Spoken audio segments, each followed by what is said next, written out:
सातारा जिला परिषद चुनाव से जुड़ा विवाद अब और गहराता दिखा रहा है। दो एनसीपी सदस्यों को हिरासत में लिए जाने और उनकी तबीयत बिगड़ने के बाद सियासत और गर्म हो गई है।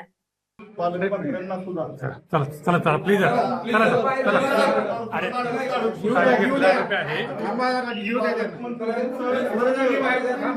पालकमंत्र्यांचं रक्त माझ्या शर्टाला लागलं म्हणजे अशा पद्धतीनं अमानुषपणे कृत्य आज लोकशाहीचा गळा घोटण्याचं काम, लोकशाहीची हत्या करण्याचं काम यशवंतराव चव्हाणांच्या जिल्ह्यात झालेलं आहे।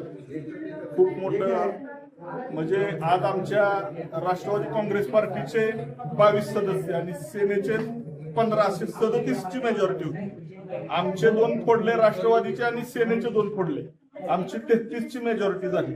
त्या 33च्या आमचेच बापूसाहेब शिंदे व्हायचे, ते बापूसाहेब शिंदे रोज आमच्या बरोबर आहेत।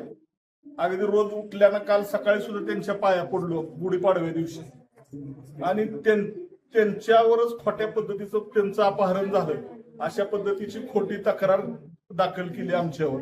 आणि आम्हाला तिथनं मतदान केंद्राच्या बाहेरून म्हणजे अगदी मतदान बाहेरनच गेटवरनच 4थ्या मजल्याच्या सभागृहाच्या बाहेरूनच आम्हाला ओढत नाही। मकरंदाबांना, पालकमंत्र्यांना सगळ्यांनाच ओढत होते। नितीन काका आम्हाला हे करत होते की बाबा यांना मतदान करू दे, सगळे म्हणत होते। कारण काहीतरी सांगितलं असेल की तुम्हाला काही कारण सगळ्याचा विषय नाही। आम्हाला सांगितलं की बापूसाहेब शिंदे यांनीचं अपहरण झालंय।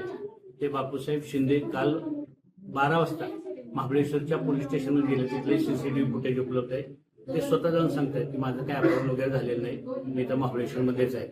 त्याच्यानंतर बापूसाहेब शिंदेनी स्वतः वाईच्या डीवायएसपीच्या समोर जाऊन व्हिडिओ रेकॉर्डिंगमध्ये जबाब दिला आणि सांगितलं की आदरणीय नितीन काका पण त्यांच्यावर गेले होते की मी अपहरण वगैरे काही झालेलं नाही, पण त्यानं काही करून आम्हाला मतदान करून द्यायचं नव्हतं, काही करून आम्हाला अटक करायची होती आणि म्हणून अटक करून 4थ्या मजल्यावरनं आम्हाला अटक करून तिथून महाबळेश्वरला घेऊन गेले आणि महाबळेश्वरमध्ये